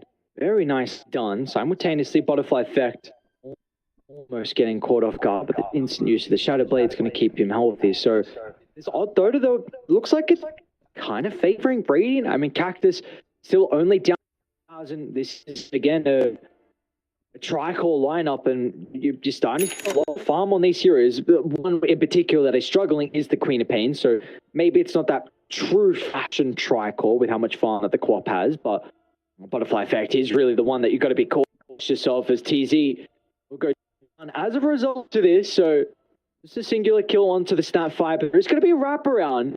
It's going to mitigate some of the damage. He'll be forced to pounce away. That is a big dying with the flesh column at the BKB being popped. I mean, how often do you see a position 5 first item BK the boots, you know? It goes to show how effective of an item this is going to be. Oh, bottom? Okay. All right. That's the power of the Blink Dagger coming through from the Primal Beast there. I was just about to mention that before the fight broke out. You do have this instant way to be able to get onto the Lifestealer. You're not going to be able to play around the sound cues of the Onslaught anymore. That plus the Blink in from the Tusk. There's plenty of ways that they've got to be able to respond to this Lifestealer spell immunity. Yeah. Might be able to get another one as well. Slark will have pounce up in a couple of seconds. They're going to make sure he lines it up. The feast once again onto another member. Just going back with your lifesteal point as well with the control that Echoes can provide. This is going to be almost 3 seconds of full stun lock duration, because you can go for, of course, that pulverize into the shift Q of the Onslaught and then stop that as well afterwards. So, and you're going to have a Tusk with you. You're going to have a Snapfire with you. They're not lacking in lockdown, that's for sure. And there's nothing to break it right now on Cactus. Blue be able to get this. And once again, we see what's able to come out with all the ultimates and components. Summer, I don't think you want to be here. We'll get the kill onto one. Jimmy could act as an infest carrier if Summer requires it. We'll actually consider about beating back on a Molasses simultaneously. Butterfly effect. He's got a haste room. So we can look to try and charge down TZ. They know where the Slark is positioned as well. They've got the ward on the higher ground. A very awkward position for Dyer to take the fight in now. And still, Roche hasn't gone down as well. It's not as weak as maybe I was expecting, though. About two-thirds of its health pool. But like that's maybe walking and creating it. I mean, they still take it relatively quickly. You've got Molasses slowly walking in here. Primal, he walked too far away. Good hook shot coming through as well to be able to block him Look at off. the ages. Summer has that second life to work with. Still down to the south. We see Echoes is in some trouble. He can perch up the Spirit Vessel thanks to the uproar. Simultaneously, Summer is going to be able to jump on out. But they lack of control, though, for Cactus. They need to continue to make sure they're grouped up so they don't get picked off one by this assassin and Slark. Other thing is that Molasses is just a little bit short on mana. I think that's the big thing that's preventing them from going in. So they're really not all that scared of playing around this Timbersaw. Another kill going their way. They force a buyback out of it as well. They're able to play around this Roshan. So maybe just looking to place Summer on the front line. Last week, a life stealer basically said, well, Tusk, you're not going to be the one that makes that immediate jump in onto me. And, well, if you are, then we're going to be lacking a little bit of that extra damage. So it seems like the start of the fights always look the scariest for Cactus when you're going up against that pulverized into Mortimer Kisses. But whenever those two ultimates on cooldown, then it kind of swings a little bit back into Cactus's favor. Would you agree with that? I would. I think it's really important that Timbersaw is actually there to be able to connect it. Oh, they got the bash. To connect in onto that initial lockdown, right? Because he still does a ton of damage. Off the left side, hang on, butterfly effect. It's going to be forced to pop the BKB. This could be a huge Requiem. Slark's able to pounce out at the last second, so it won't be a whole lot of damage onto the carry. Meteor going to be able to duck into the tree line as well, but still, regardless, you're going to be able to force out the Requiem and the BKB for butterfly effect for just a kill onto Marblue's Tusk. Feeling fairly satisfied about that. Really looking to go for next. I mean, Timber's got a shit up. I don't think that's going to be any like massive game changer. I guess it protects a little bit against an eventual Satanic that Butterfly Effect might be looking to go for, but he is really just not wanting to put himself onto the front lines. He wants to join the fights he wants. Lane. Easy Y. Echoes once again. He didn't get the... Ooh. No follow-up there with the onslaught. That I was really looking for, right? But now Molasses is kind of on his own, man. You don't have the Pulverize to be able to play with for 10 seconds. Might be able to... They want to take the fight, though. Look at the damage from Echoes. Sonic Wave's going to push him away, though. And Dyer, they're starting to beeline to bottom. They're very close to the team fight as well. Radiant, they need to make their mind up. Oh, they're going to take the fight or look to retreat. Jimmy is in some trouble. As soon as the BKB expires, they'll be able to bring him down. And up with the Slark, trying to turn over to TZY, but it will just go to the right. Instead of the lifesteal just runs in solo. Yes, she's got the ages, but the Shadow Fiend and the Quap, they're not in fighting shape. And as a result, Summer is in trouble off the back of the respawn. Protected the rage, and looks like he will be able to escape. They weren't able to hold him down afterwards. Okay. Probably shouldn't have happened, but that's all right. The ice shots don't work out every single time, but they still do get a couple of valuable kills. They still do take away that bottom tier 2 tower. So I feel like Meteor Gaming are relatively satisfied with how that one turns out, but they can certainly look to get a lot more. The real thing that I'm looking for still is Molasses connecting together with his Tusk and Primal Beast. And honestly, they can afford to group up right now. I really don't want to see them playing back on their side of the map anymore. You got to take this away from the Radiant lineup. They don't have a gem to be able to play around with. They don't have a Slark. They don't have any easy way to de-ward either. They've got a bunch of melee heroes outside of the SF and Quap who don't want to be up front under potential vision. Butterfly effect. Ooh, they don't see him with the Shivers? I don't think they did. They didn't. Oh, inside the river. What is going on? Little skirmish is breaking out across the map. Tombstone instantly. Now Echoes, he's still got some remnants of the haste to catch up. They're going to drop them all. tournament kisses just in case Cactus want to try and follow the line and look to enter that team fight, but it will not be the case. FX kind of playing a little bit of rat Dota on this top side as well. Basically saying to the rest of his team, hey, try and bring attention away from this top side. Force someone to TP back. He does have that Blink Dagger, the BKB, so he could look to go for a Requiem kill if it is the right sort of hero that moves up here. So got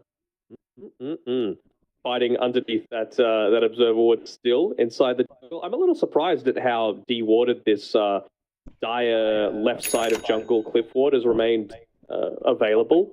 Now it's for Radiant. Previously it was for Dire, despite the fact that Tusk had been attempted on previously.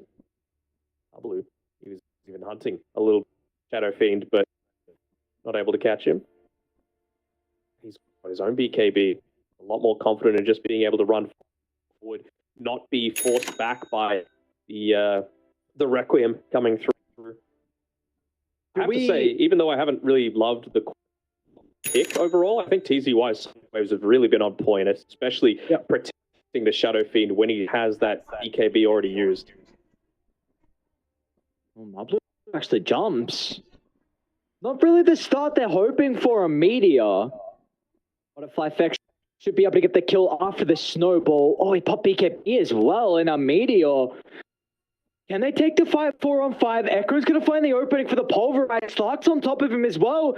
So plenty of damage on the Butterfly Effect. But once again, the Sonic Wave, it's enough to push them away. They're going to look for the turnaround. But Summer doesn't have the damage by here. The SM in the... They'll get the attempt now, but Molas says he's okay. And now Slark got an opportunity to once again jump into the middle of the team fight. It's further to the north. Echoes... He'll be able to get onto TZY. Does he have the damage just by his lonesome self? Gets rid of the Spirit Vessel. TZY looks like he's going to be okay. Blinks up to the high, going to provide the vision. He's got the onslaught in a couple of seconds. They might look to go for the clockwork instead, but the jetpack into the TP out. He's okay, and it looks like TZY will also escape. Messy. That's all you have to say, right? It doesn't feel like there's this big center where a lot of these team fights are going to be able to go around. Oh, not going to matter. They might have got the Shadow Fiend, though. Looks like they have. That's a big kill. That is a big one. Forward when you have no vision to play around with. Even going refresh on Echoes as well. We've seen how vital those pulverizers have been inside the middle of the team fights. So that little bit of control. He's even going to have level 25 soon-ish, right? So this is the period that we were talking about where Shadow Fiend certainly does drop off a lot. He's still top of the net worth, but his effectiveness, once these other power spikes for your opponents come out, are going to feel so much stronger. I mean, this is another BKB used for not that much on the Undying as well. So holding onto that plate mail just means that a few more essence chip stacks start to be built up by and... Well, he's even going to use that gem to be able to continue to de-ward, take away a lot of this map that they have to play around. It's to lose their vision. So difficult for Cactus to get a good jump. They've lost their... They bought a gem a couple of minutes ago as well. It looks like they've lost it, so I think we're going to make it even more difficult for them to maybe have an even advantage here. So, I mean, we'll see this. This game is now starting to get a little bit out of control. 11,000 net worth lead for Meteor. And it seems like there's just so much weight on the Shadow Fiend's shoulders. And I don't know if he's going to be able to carry the team in this one. There's what you can do, right? Like, Quad already doesn't scale. These items aren't going to enable you to scale. Your ultimates can be perfect, but if you just don't have the damage going back the other way against like 4 heroes that are already really hard to kill, and now they're building into their own BK. They've got their own aura with the Guardian Greaves to play around with. There's a Glimmer Cape as well on TZ, so be able to avoid a lot of that focus. Good repositioning. They've got 4 stuff already. Actually, they don't have 4 stuff. Maybe that's the one thing that they could look to pick up now on Meteor to be able to really round things out. Just if those BKBs are forced and it's not the perfect fight, just back off. They're low enough duration that it's going to be really effective. just begging to have these sort of vision to be able to fight around. It's a pretty good tombstone, but you see the call from media. They just want to retreat. On the To do with a team fight. Exactly right. Great call. Just avoid it. Go back to your own vision. Tombstone on cooldown. Jimmy popped the BKB. You can go back instantly. In fact, you might not even need to go back in because you've got Roche up in 20 seconds. So you might just look to wait a little bit and push in the lanes. This one is force them to make some sort of a defensive movement around protecting your tier 3 towers. And yeah, it's all just going to be about staying inside that Roche pit, just 10 seconds away. Constantly being rocketed at least. Like, I think Cactus realized that this is their last fight to be able to play around with. It's going to be a picture-perfect fight for them if they're looking to try and find their way back into this game. Let's see what the call is going to be. They're starting to see their attention over to the pit, and they're going to group up as well to get ready for a smoke. Summit did just complete the BKB. He's got a lot of magic immunity inside this team fight. I think they double smoked as well on Cactus, so they're a little bit rattled. To make sure they can get there fast enough. Good positioning by Marblu as well to be able to break smokes. Mark. King, that's a great hook shot. Look at the angle. Chopping 3 inside the pit. That's going to enable butterfly effect. But they've only got the kill onto 1. Dire, they can look to turn it back around now. A lot was committed to start the fight. Need to respect butterfly effect, though. We still got the BKB on the Shadow Fiend to work with. It's going to be an in and out dance for the Slark in particular. Looking to try and steal a little bit of essence to back off and regen up. They really just want to wait for that tombstone to expire. That's the thing that's stopping the Slark from being able to consistently play around that Shadow Dance. And, oh, there we go. It has gone away. They don't have tombstone. They don't have BKBs. They still do have one on the lifestealer, though, so he's going to feel confident enough to go in. All right. Oh, no. And now Echoes, he's holding Butterfly Effect in a place as well, so their main damage source. He can finally look to activate the B. He's going to try and charge up the Requiem as well. There's just going to be nothing outside left in the tank as media. They'll look for the cleanup. A snowball pass through. Fish King's going to go down as well. And off the back of the successful team fight, Dai can reap the rewards as Roche is all theirs for the taking. Always kind of felt like the game would reach this point, didn't it? You know, they've just got so many responses for everything that Cactus have to throw at them. And, well, they've even got an Ogre Seal totem to play around with on the Tusk. I've been once again how Marblu's been playing this one. Always being able to catch out the right targets at the start. He didn't necessarily break the initiation there that time around, but he prevented the team from coming in onto that initial burst, which is why they were only able to get a single kill at the very beginning. Little things as well. We just saw as soon as the Requiem's getting charged up, Slark, he didn't mind about eating all the damage. He just popped that Dark Pack, so he was reduced instantly and then got back to getting the right clicks out onto the Shadow Fiend. So media just excelling inside the middle of the team fights. And Marblu had held his own BKB, so he just popped it right in the SF's face. Took 0 damage from the Requiem, and then was able to stay on top of him, making sure that there was no way for him to be able to escape with any kind of weird TP plays.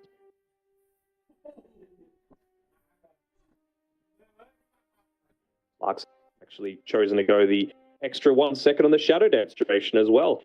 I don't hate it. You know, up against a lot of melee that's going to be needed to be able to take you down. He doesn't even... he's got the BKB backpacked, but like you've got that to be able to play around with, plus the Aegis, plus the magic resistance from the Bloodthorn. Like you mentioned, he's really been on point with that Dark Pact as well in response to the Requiem. So I like this. Let's say, what do you think the percentage rate is that they take the Essence Shift duration as opposed to the Dark Pact? Oh, I'm actually not sure. Maybe 70-30? 80-20. Okay. I would say that's probably about right. Rather the odd games we're up against all this melee with no way to get into it. It just feels like, all right, you can't kill me. I'll take it. If you even Maybe got it. Even helps. Primal's nearly level 25. I'd say that's probably the last thing that they're waiting for. You can look to farm this wave under vision on the bottom side. Relative safety. Might look to quickly burst it out and then blink away, but it's actually Shadow Fiend that's the one that's more scared of him. They're starting to pounce on down to bottom.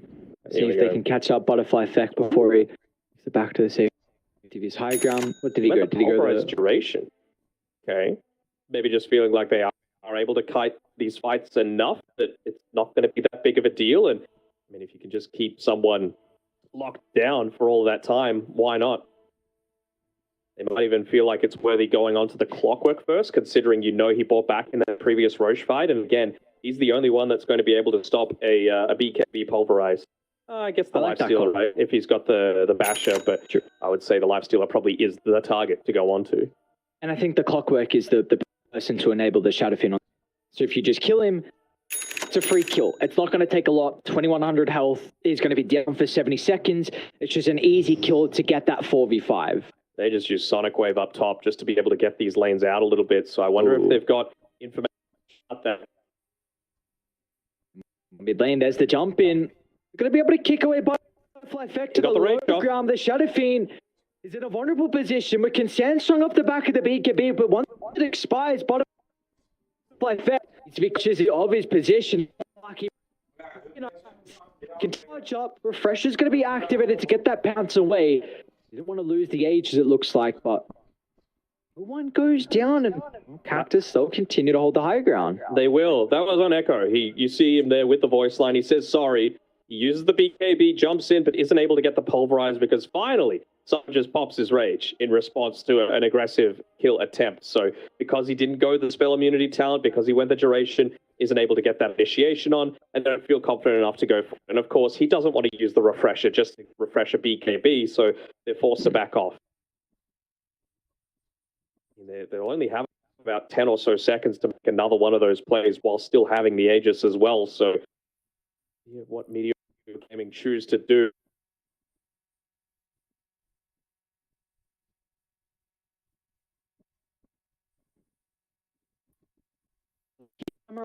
High ground.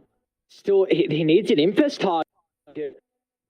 Is he going to be able to find one though? Simultaneously, some of the dying's going to get blown off from the northern side. That's a great rock throw from Echoes. He's still struggling to find a pulverized target though. Radiant, they've done a great job to reset back to safety of their high ground, but Echoes, he still wants to go in. As the Queen of Pain's vulnerable Butterfly Effect, he'll be able to charge up the ultimate. It's enough to get the one kill. Now Marblu's in trouble as well. A snowball further down to the low ground, but they've got the vision, need a little bit more damage, and it's not enough. Marblu will stay alive, and now Molasses, he's looking to hit back. They will force out the buyback out of TZY, though. Some Meteor paying some respect. They look to reset the positioning, but for how long do they want to go back in? They don't have the Aegis to be able to play around with that. That went well for Meteor, but even then, it wasn't perfect, right? Like, you had the Aegis, you had the BKB to be able to play around with on the Slark. You hit, finally, that long duration Pulverize, but you had Snapfire outside the base. You had Timbersaw outside the base. You had Slark with Aegis and BKB outside the base. So I'm like, come on, guys. The time is now to be able to move on forward. And, well, that means that you don't get usage out of that Refresher either on the Primal. Like the game could have ended just then if they were all on the same page. Oh, folks, mid. All right, Snapfire should go down. A lot of damage with the raise thanks to the 25 talent. Now that's probably going to give Butterfly Effect enough gold to have the Arcane Blink plus buyback. Actually needs a little bit more. No neutral items, unfortunately, for him. Got a raise applying the attack damage. Feels pretty nice, though. Ooh, okay.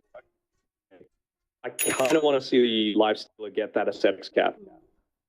If you're getting gone on, you've already got some status resistance coming through from your halberd. I feel like